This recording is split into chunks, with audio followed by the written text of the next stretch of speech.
ভোরের আলোয় ঘুম ভাঙতেই জানলা দিয়ে তাকাই, দেখি কিচির কিচির শব্দ করে শোরগোলেতে চড়াই। তারই মাঝে পায়রাগুলো করছে ছুটোপুটি। বাড়ির ফাঁকে ঘুলঘুলিতে ছানা আছে দুটি।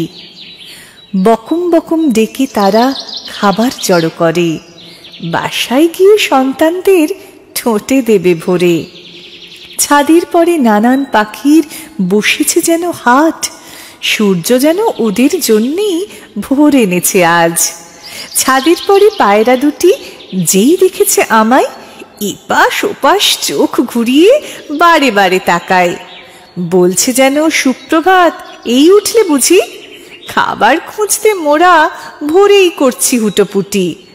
মোদের কোনো ঘর লাগে না, চলতে লাগে না গাড়ি, দুটি ডানায় ভর করে দিই যেখানে খুশি পারি।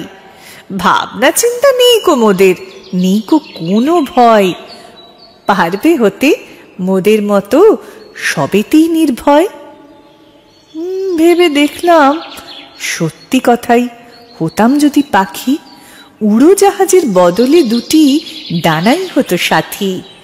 অনন্ত নীল আকাশ মাঝে ডানা দুটি মেলে যেতাম চলে অনেক দূরে, বহু দূরের দেশে।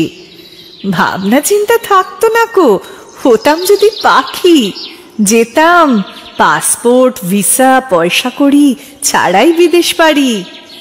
মানুষ যদি পেত এমন পাখির মতো ডানা, যাত্রাপথের জটিল নিয়ম সবই হতো মানা।